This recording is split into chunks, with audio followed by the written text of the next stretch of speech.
Welcome, everyone. I'm pleased to be moderating today's Health Talk. I'm Simin Levinson, clinical professor in the College of Health Solutions at Arizona State University, and a registered dietitian. Welcome, everyone, today. I'd like to thank you for joining our Health Talks webinar, brought to you by the College of Health Solutions at Arizona State University. Our college works to address the challenges facing people and communities to stay healthy, improve their health, and manage chronic disease. These health talks are one way that we serve the community with timely and relevant educational information that also provides continuing education credit at no cost. And now for a few quick housekeeping items. First, this session is being recorded and it will be posted on our website, asuhealthtalks.com. After each of our panelists presents, I will moderate a Q&A session. Please submit your questions using the Q&A feature and not the chat box. Finally, you will receive a brief survey asking for your input about today's webinar. If you are requesting continuing education credits, this must be completed in order to receive credit. If you did not apply for CEUs, we would still appreciate your feedback to improve our series. Today's topic is vitamin supplements and precision health, insights and uses. Joining me today are Dr. Carol Johnston and Dr. Dorothy Sears. Dr. Carol Johnston is a professor and associate dean of faculty success in the College of Health Solutions at Arizona State University. She has published over 150 research articles and book chapters focused on the impacts of functional foods, botanicals, and nutrients on human health outcomes. She is a registered dietitian and an expert in vitamin C metabolism, the medicinal use of vinegar, high protein, low carbohydrate diets for weight loss, and vegetarian diets. She is often quoted in popular magazines and news outlets and is listed among the top 1% of cited scientists worldwide. She has been recognized on multiple occasions for her teaching excellence at ASU, and she has received national awards from the American College of Nutrition for her professional and academic accomplishments. Dr. Johnston will be followed by Dr. Dorothy Sears. Dr. Dorothy Sears is a professor of nutrition in the College of Health Solutions at ASU. She is also executive director of the CHS Clinical and Community Translational Science Initiative. Dr. Sears obtained her PhD training from the Johns Hopkins University School of Medicine in molecular biology and genetics.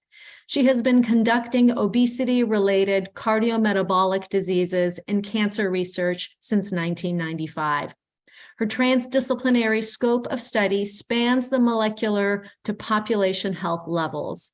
Dr. Sears studies health-promoting behaviors and the molecular mechanism that underlie these. She aims to identify new prevention and therapeutic targets, as well as diagnostic biomarkers. Her most active areas of translational research are focused on the health benefits of aligning food intake with circadian rhythms and reducing prolonged sitting time. She has been teaching the CHS nutrigenomics course for 4 years. We're so fortunate to have both of these health experts with us today as we explore vitamin supplements and precision health insight and uses. Dr. Johnston will focus on the importance of individual circumstances when considering supplement use. As a nutritional scientist, much of her research has focused on the value of supplementation for promoting health outcomes. She believes that dietary supplements play an important role in managing health, and she'll outline the rationale for supplement use given individual characteristics. She will use vitamin C, vitamin B12, and vinegar as examples. With that, I will turn it over to you, Dr. Johnston. Okay, great. All right. Well, thank you so much, Simin. That was a great introduction. I really appreciate it. And good afternoon, everyone.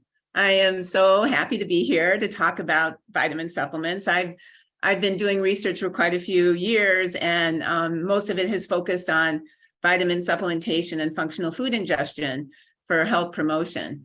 And so this is right up my alley, and I could talk on it for days, but I don't have much time. So I'm going to focus just on several examples of how vitamins and precision nutrition sort of interact together.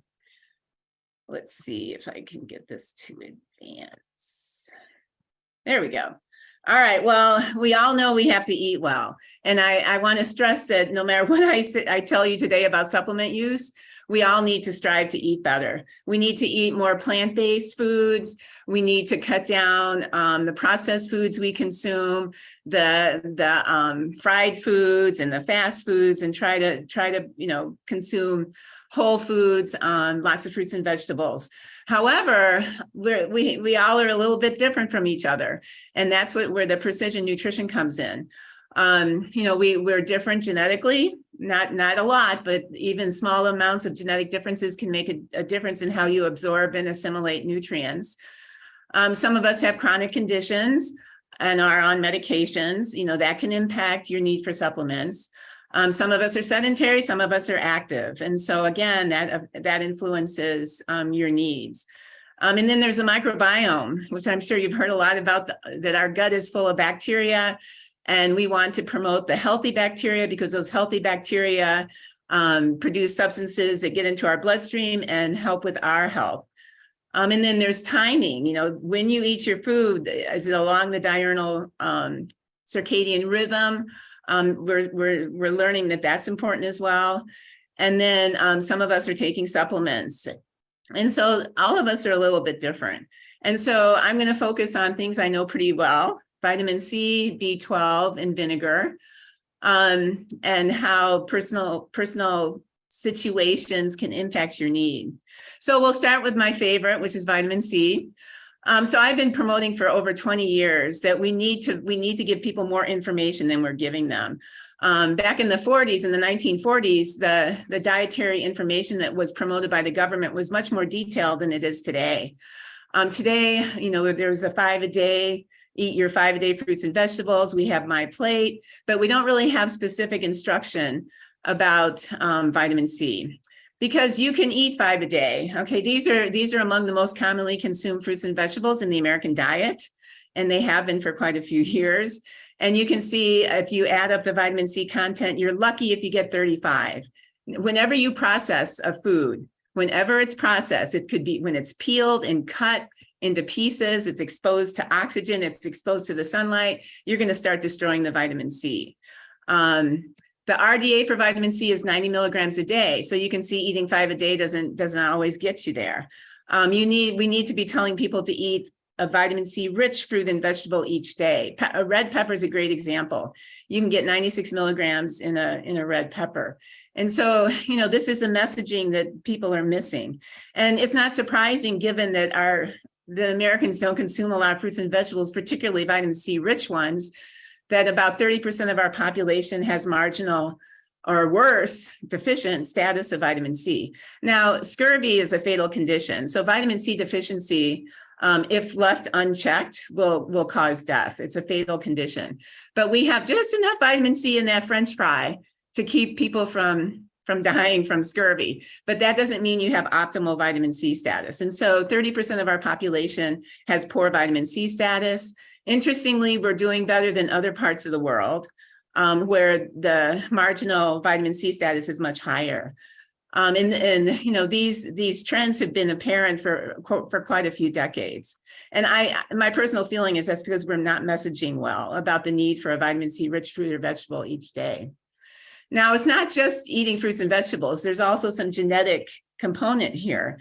And so in this diagram at the top, you can see when you consume vitamin C rich foods, it gets into your intestinal tract, but it needs to get into your tissues.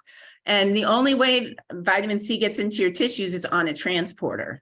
Okay, and these transporters are proteins, and the SVCT stands for sodium dependent vitamin C transporter.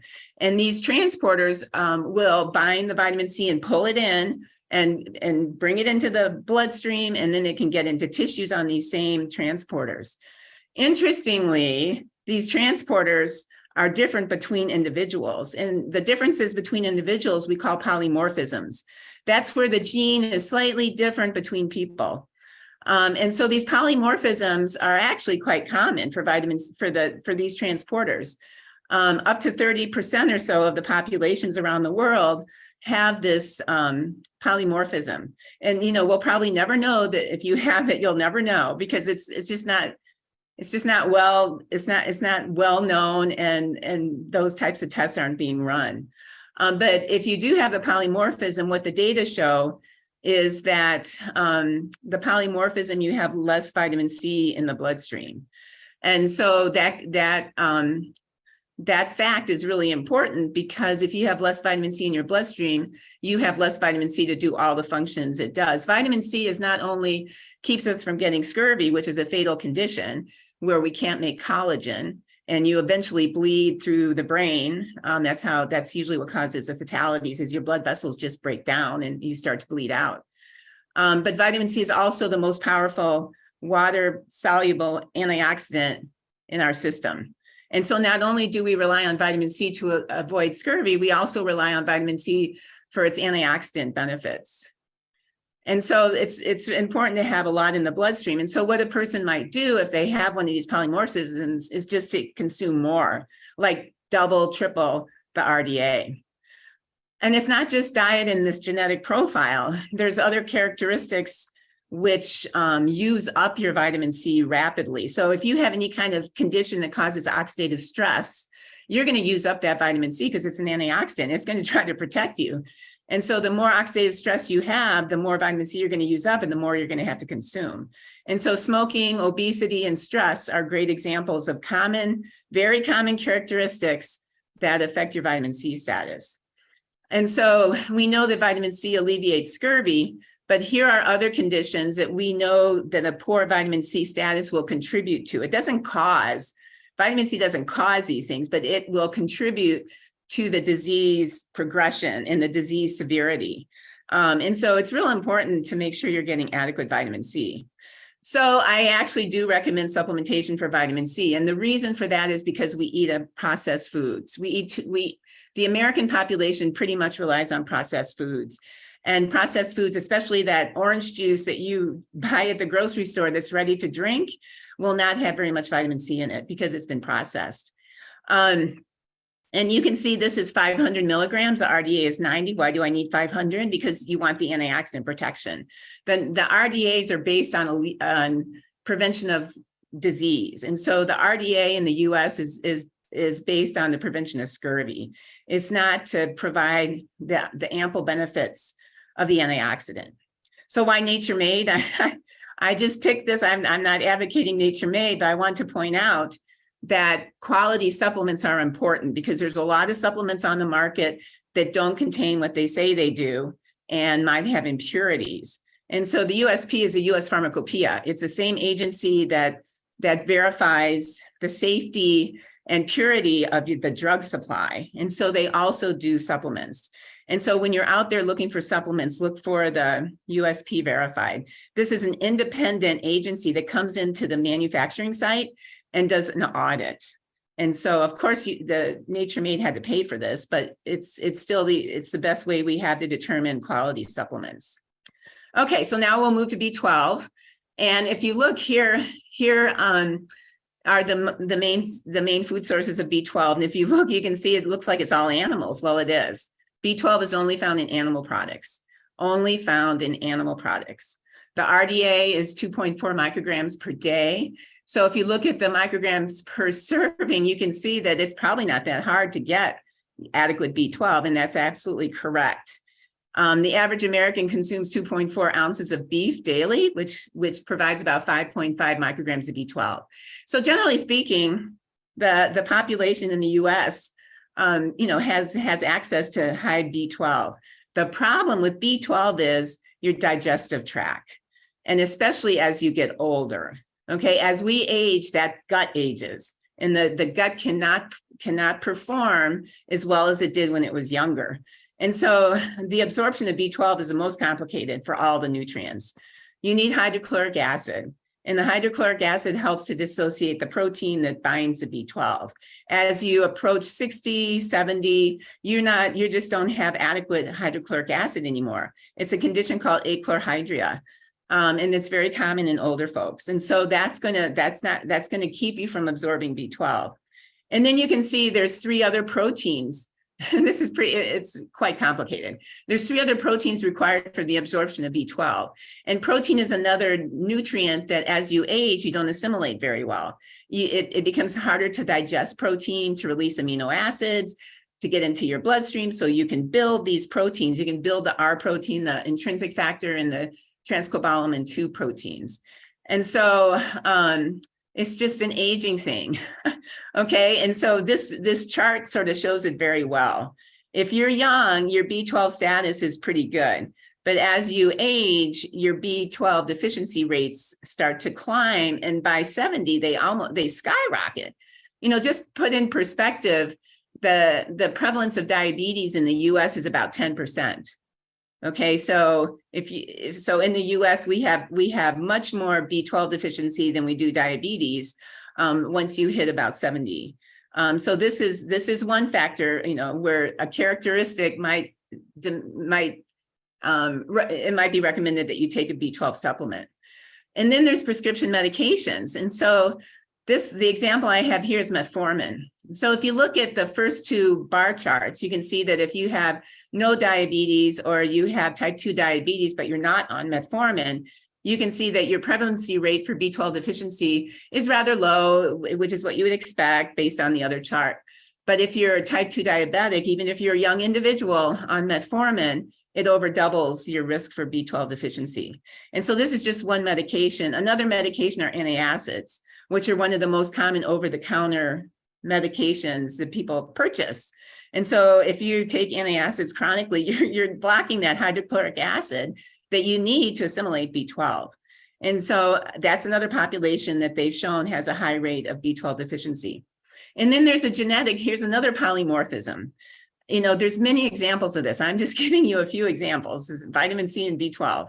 But there's a condition with the methyl hydrofolate reductase gene, which is, really important in metabolism.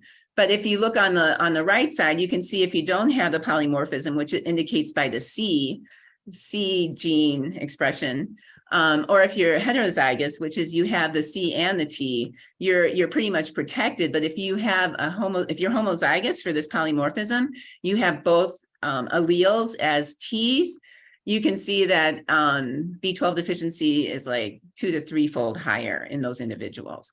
And as I said, with the polymorphisms for the vitamin C, it was about 30% of the population. Well, the prevalence of this polymorphism is up to 50%.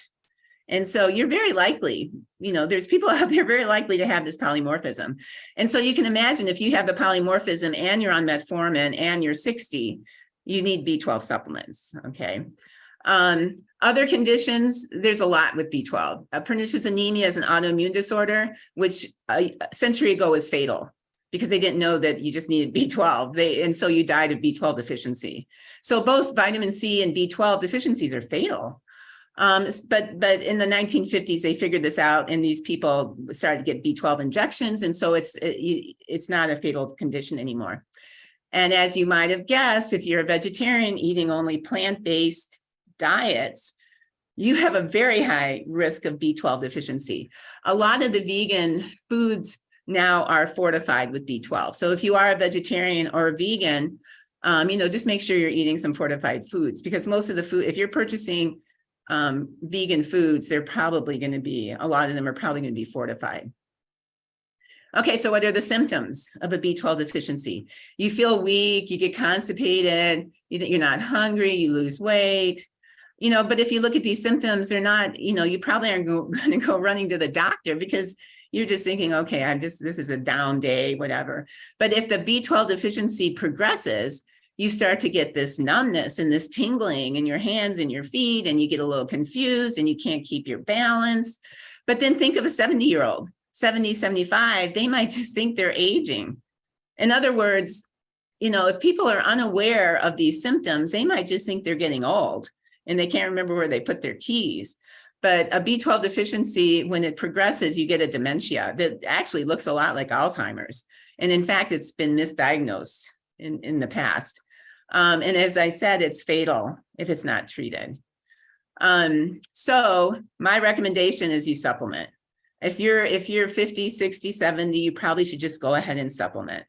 If you're a vegetarian, you should probably just go ahead and supplement. Now, if you look at this, you can see it's 1,000 milligrams, and the RDA was 2.4, and you might say, well, gosh, that seems like a lot. Well, B12 doesn't have any toxicity associated with it. The government has limits on what they consider to be safe.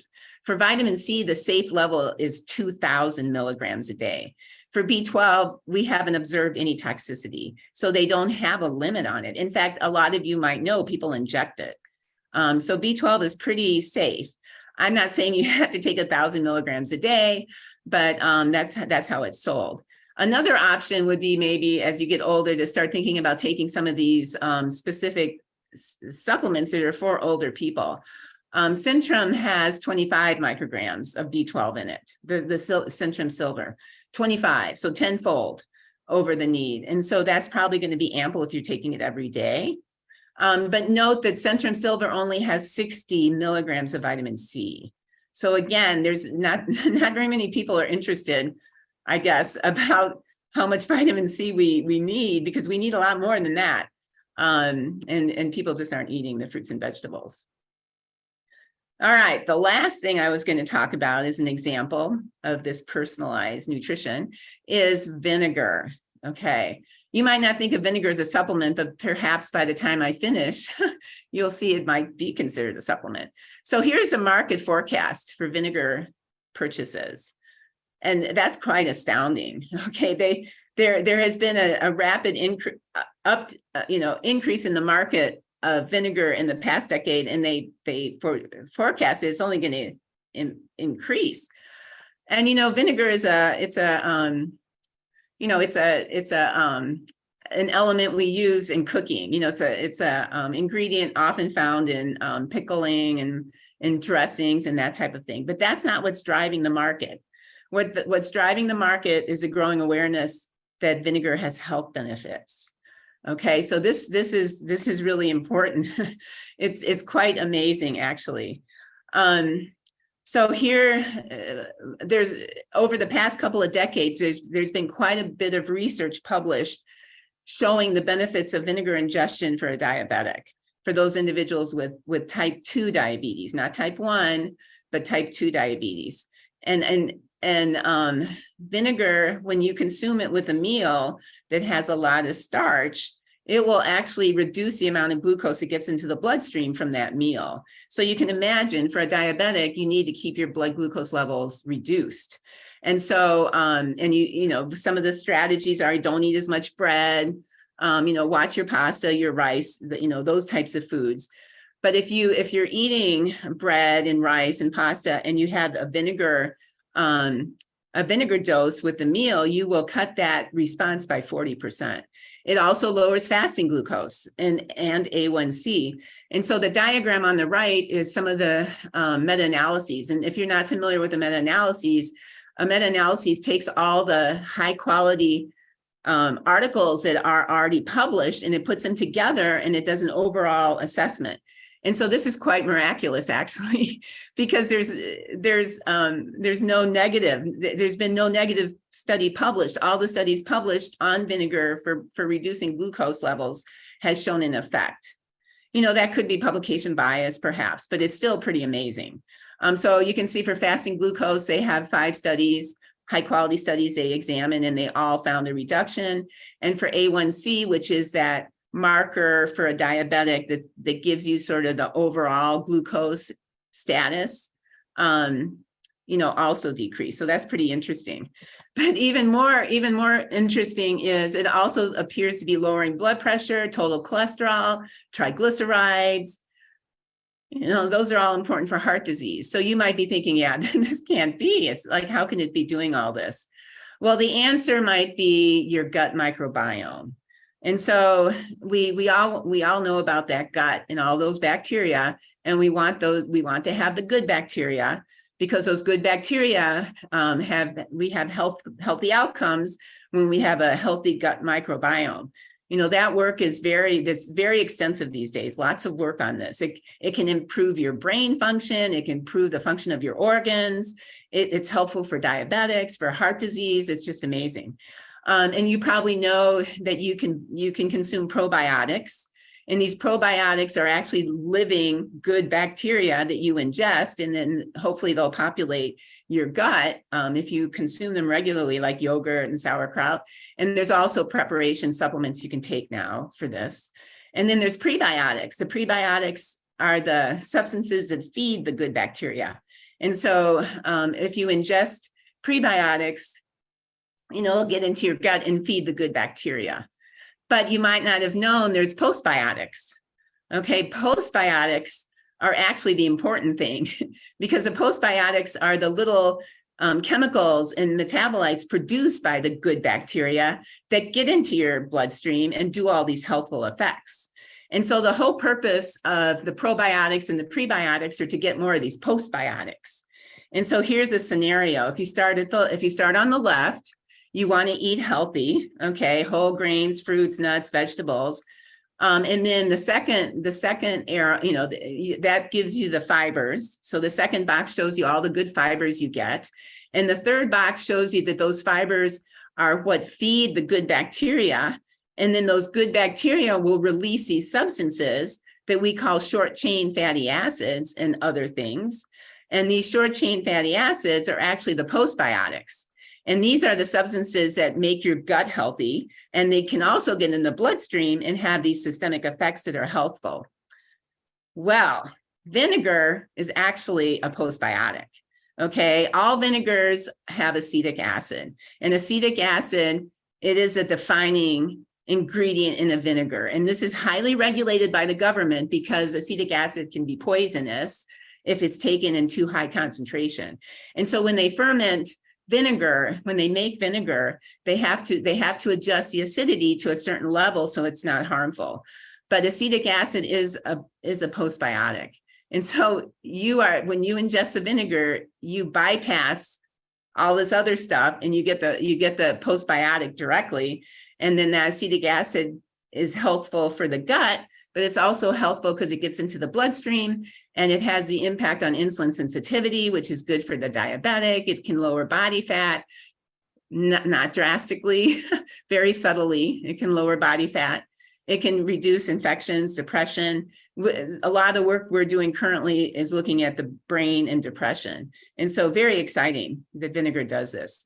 This was an early study I published a while back that just dramatically shows how vinegar lowers fasting glucose. Any of you out there that are diabetic, you'll appreciate this because you can see the participants were actually pre-diabetic, but you can see that it had a major effect on fasting glucose almost immediately, and that was sustained, a 16.2 drop. The placebo was a vinegar pill, which just has a little bit of acetic acid in it. So there's a little bit of an effect, but not a lot. You need the liquid vinegar.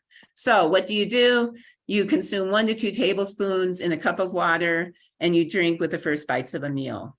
And so that's how you would take it as a supplement. And so, so now hopefully you can appreciate that supplementation has a role in our diet, particularly given your characteristics. And, hopefully this has been helpful. And I think we all need to be eating pickled peppers. And so thank you. Thank you so much, Dr. Johnston. Yes, pickled peppers are going to be next on my list. Next, we have Dr. Dorothy Sears. Dr. Sears teaches the College of Health Solutions Upper Division course Nutrigenomics, which is NTR 535. She's going to introduce precision health and nutrigenomics, focusing on what we know and what we don't know. She will discuss the increase in commercial products and the evidence basis for these. And then lastly, she will present ways to get more involved in precision health research. So with that, I will turn it over to Dr. Sears. Thank you, Simin. All right, so we'll move on ahead. First, I'll just review the topics I'm going to discuss today. To begin, I'll just define precision health and nutrigenomics. go on to what we know, and I'm actually going to do what we don't know at the end. Turns out that's a lot. Go over just some, I want to discuss commercial products and what the evidence basis is for these, and discuss some ways to get involved in precision health research if you'd like to do that, or tell your friends about that. And lastly, end up with a summary and some take-home messages. So I'm just going to go high level with this. So hopefully you'll enjoy the presentation and learn some stuff. So to start out, precision health, I took this definition from this reference here. There's a lot of ways that it's defined, but this is one that I thought was really useful. So it's a nascent, meaning that it's new. This is important because this is, as I say, it's defined differently by different people. It's a growing area. It's taking shape as we move through time, but it's a nascent scientific discipline that seeks to develop proactive and personalized solutions to health problems, integrating inter-individual variability in genetic, behavioral, and environmental determinants of health. So integrating all these different kinds of pieces of information, a lot of what Dr. Johnston had presented in her talk, to then provide a personalized prescription of what individuals can do to really maximize their health outcomes, rather than just saying, you know, everybody should take 500 milligrams of vitamin C. There might be some day where we could say, you have this genetic variant in the transporter for vitamin C, and you're a smoker, and you have insomnia or something. And so therefore you should have 1,000 milligrams of vitamin C. So that's the aim of precision health. So what about nutrigenomics?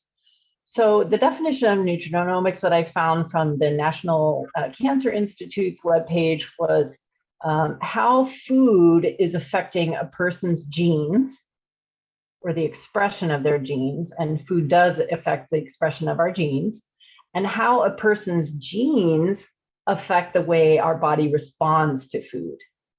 So a lot of people might imagine like, oh, I can see how my genome, my DNA might affect how I can respond to nutrients, but food is affecting my genes? What? How's that happen? So I'm going to tell you a little bit about that. So nutrigenomics is used to learn about how the genes and the diet are working together to affect disease and risk for developing disease. So here's a little bit about what we know. So we're going to start with talking about DNA. So what are the genetic components of nutrigenomics and precision health? So we're going to start out just with the DNA sequence. So we all have a genome. We have a DNA sequence in our bodies, and every single cell in our bodies, and we have a sequence of this genome, and it's millions and millions of base pairs long. So here's just a tiny little stretch of DNA sequence shown for 3 individuals. And for the most part, the sequences are the same, like Carol mentioned, but along the path of these sequences, there are variants or single nucleotide polymorphisms, or for short SNPs. So for example, at this location, this individual in purple has an A here, this one has a G, and this one has a T. And these just normally occur in populations. These DNA sequence variants, they can be associated with DNA, with disease risk, but there are millions of variants in each of our genomes, and many of them are silent. They don't cause any differences in my disease risk or my ability to interact with nutrients, but many of them do. Where do we get the DNA sequences? We get these from saliva. If anybody's ever done Ancestry or 23andMe or whatever, having your DNA sequenced, you might have drooled into a tube and sent that into the company. So they're going to get DNA from your saliva. And what that is actually the cells coming from the cheek. Your cheeks are in your saliva. So that's where that DNA is coming from. DNA also is in our blood and of course, any tissues, which have many, many cells in them. So we have this kind of backbone of the instructions for our bodies of how to make proteins, how to build tissues and organs and so forth. And so, as I say, when we have these variants, this can lead to disease risk. And many of these variants that have been characterized in the literature and in populations are associated with disease. So they aren't necessarily causal. So I want to really emphasize this term association throughout my talk. So association is not causation. But what we also know is that in addition to our genetics and contributing to our ability to have a healthy lifespan or our risk for disease is our personal and our family history. Our personal health, our family's health, behaviors, and our exposures. So exposures to cigarette smoke, our exposures to pollution, our exposures to stress, built environment, the green space around us, so forth. These are all contributors to our health. One challenge that we have, although DNA is objectively measured, meaning we actually measure the sequence, we look at it, many of these factors here in our some people call this an exposome, is self-report. So health outcomes, your lipid panel, your glucose, that's of course measured objectively, but many things like your diet history, even your smoking, that's something I ask you, how many years have you smoked? You tell me. I don't know that you're telling me the truth, right? So that's self-report. And medical records, of course, are composed of some factual records. And then we have some objective measurements. So for some assessments that you might do rarely with a physician, but sometimes maybe you wear an accelerometer. Like I wear a Fitbit every day. I've been wearing a Fitbit for years. I'm not advocating everybody wear a Fitbit, but that's what we call an objective measure of, in this case, physical activity. So these are things that we know about our behaviors, our biology. Okay, so let's talk about now if you have a risk variant in your DNA. So let's say you have done one of these risk tests and you learn that I have a variant that interferes with vitamin C absorption in my gut. What does that mean? Well, let's not use that example because that's a pretty clear-cut one. But let's say I have a risk variant for type 2 diabetes.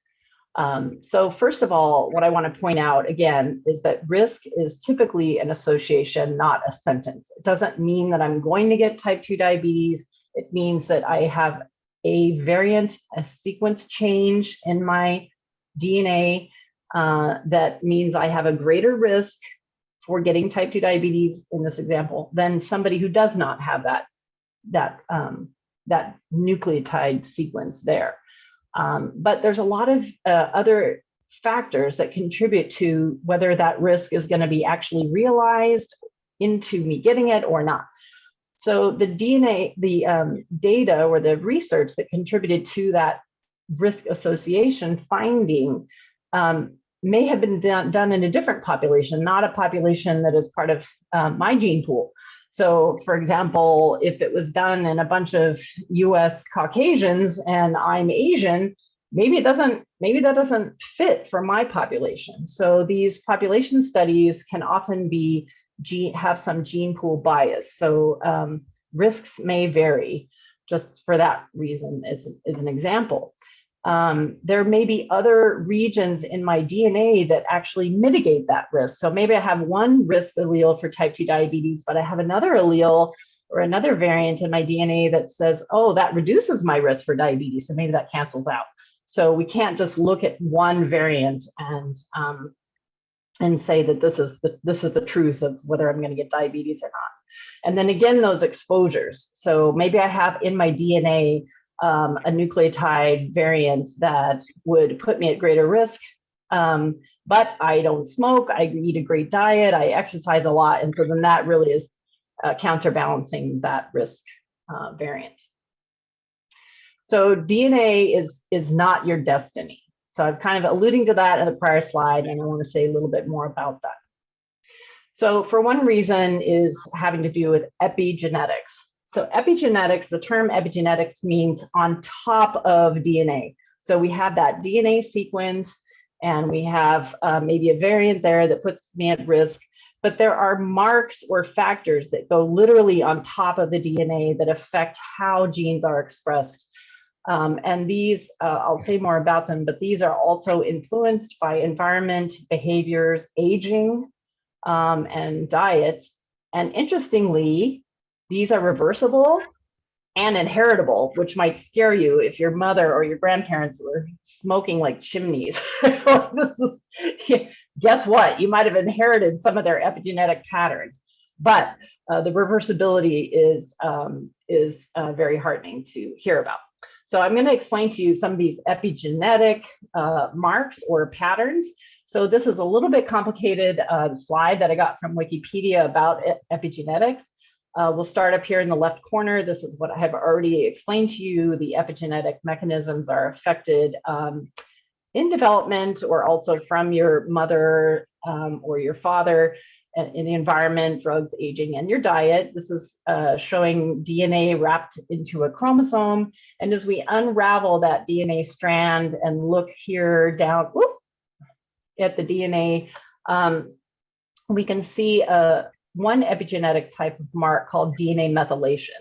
So this is a chemical that is added straight onto the DNA. And when this DNA methylation occurs, this can affect the way the gene that is right here on this piece of the DNA is expressed and can actually impair the expression of genes at this locus. It can activate a gene, but it's typically repressing them. So when we have the DNA methylation, that's repressing genes. And oftentimes that's a good thing. We don't want cancer genes expressed. We don't want liver genes expressed in the brain, so repression of genes is usually a good thing. We've got a lot of information in the genome. We don't want it on all the time everywhere. So I'm just going to stick here with the DNA methylation one, but there's also other methylation patterns that are occurring other places in our DNA and in the chromosomes. So methylation is a good thing that we want to make sure that we are doing that properly. But again, the epigenetic pattern or mechanism that I want to focus on here is DNA methylation, because that's really one that I can translate for you well to nutrients for the purposes of this talk. So another nutrigenetic component is microbiome. So microbiome, Carol touched on this already, the composite genome of millions of microbes living in the gut or on our bodies. So we have microbiomes all over our skin, for example, in our mouths, and places we're not going to mention, in addition to the gut. And as Carol mentioned, these are critical for health and impactful for disease, and they are nutrition and environmental exposures are dictating the composition of these microbes in the gut. And you can see in this schematic all the different factors that contribute to the composition of our gut microbes. So this is another component of what we call nutrigenomics. So we've got our own genome, and we have the genome of these friends that are growing in and on our bodies.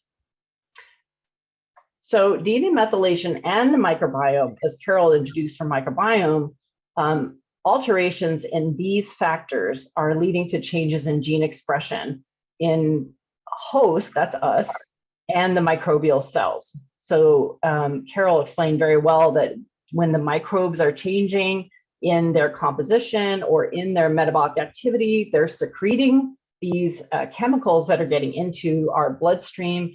Some of these are good, some of these are not so good. So we want a healthy and diverse community in our guts and in our mouths and our skin too, to keep our host cells happy. At the same time, the host cells are secreting molecules that are talking to the gut. As I mentioned, the DNA methylation patterns that are altering gene expression, we want DNA methylation to be occurring as it should be. So we need to be consuming diets that are promoting DNA methylation and making sure that that process is going the way it should. I mentioned that the status of both of these is dynamic. For DNA methylation, I mentioned that it's transgenerational and inheritable. So, for example, in war times where there was famine, you can see that children that were born during wartime where there was famine, that they have heritable DNA methylation patterns that contribute to their increased risk for obesity and type 2 diabetes. We are hopeful that many of these heritable patterns can be reversed by the behavior changes of the person who inherited them. They're modifiable by diet. Many of these are modifiable by diet, behaviors, and environment. So for example, DNA methylation can be promoted by intake of vitamin B12, like Carol was describing in her presentation, folate, and other cofactors that are involved in DNA methylation pathways. So these are both important components of nutrigenomics. So some nutrigenomic good practices that you might think about that you can practice them whether or not you have DNA variants that are increasing your risk for this disease, that disease, whatnot, or how many packs of cigarettes your grandmother smoked. These are good practices. So one, consume methylation donors and cofactors. So even if you have the genetic variants or you're aging and your DNA methylation patterns are changing because of aging, health conditions, your environment, you want to be able to maximize appropriate DNA methylation and gene expression. So either through your diet or supplementation, you want to make sure you have appropriate intake of folate, B12, choline, thiamine, riboflavin, and niacin, and others. These are all going to help with your DNA methylation. Be kind to your microbiome.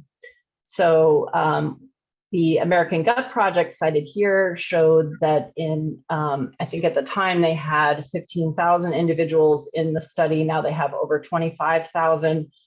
Those who consumed 30 or more types of plants, not necessarily vegetables. So a plant could be oatmeal, wheat.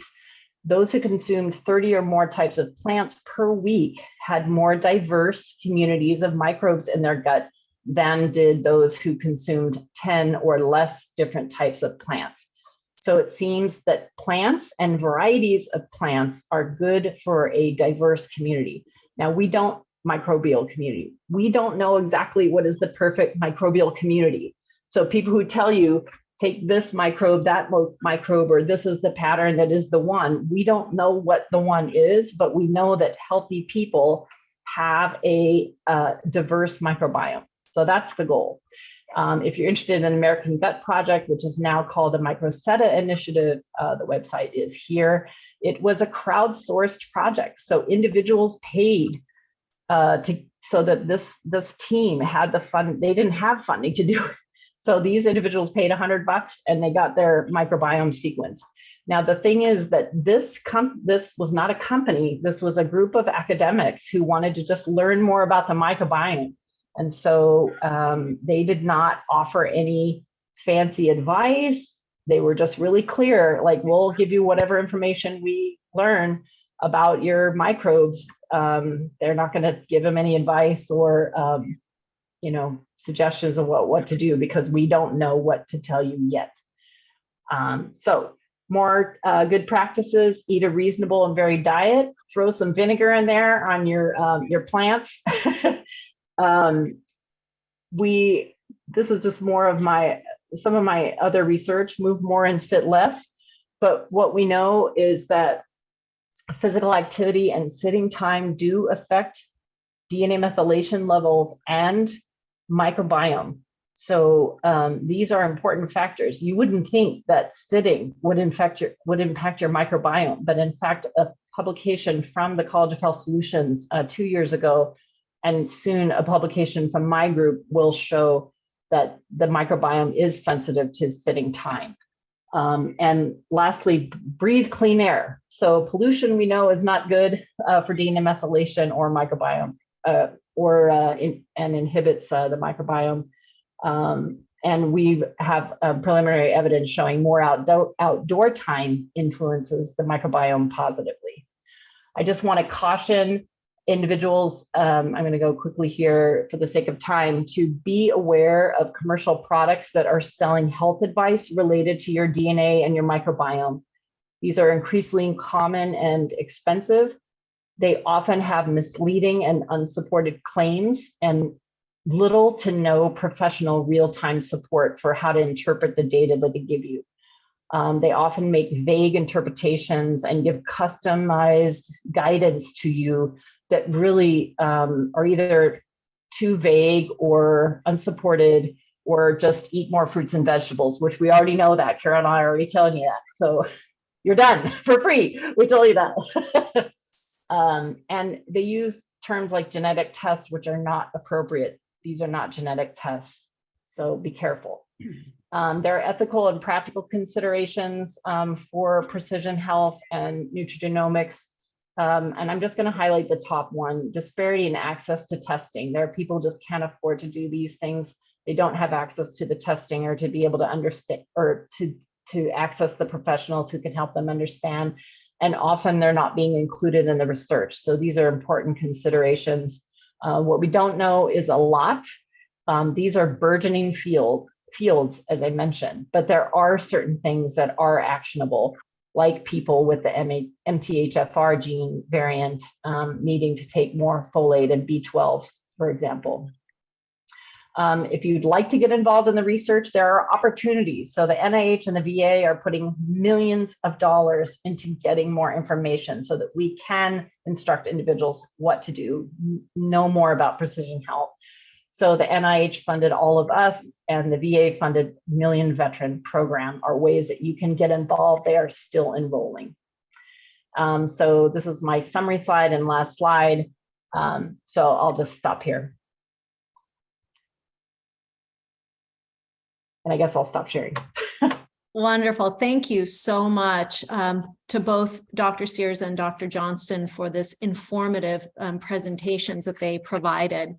So at this time, and I want to thank Dr. Johnston for being so active with the Q&A. She has answered, I believe, almost all of the questions that were posted to the Q&A. So if you are interested in seeing the questions and the responses, you can find those at the top of the Q&A tab. You'll see answered, and there are 10 questions that have been answered. So there is one question, though, that has not yet been answered, and this is relating to the form of vitamin and mineral supplements.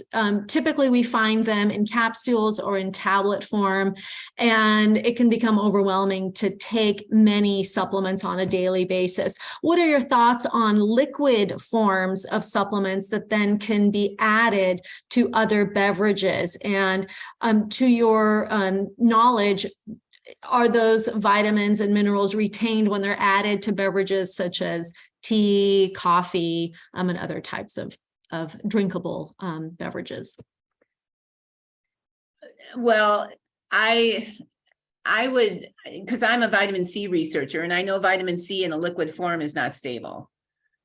Because oxygen can get into that liquid. And so I'm hesitant with vitamin C doing liquid. I published a whole series of articles showing orange juice doesn't really have much vitamin C in it because we process it, and then it sits on a shelf in a liquid form, and the oxygen can easily get into it and oxidize. And so I'm a little hesitant with the vitamin C. Other nutrients aren't quite as labile as vitamin C. So it's probably fine to take them.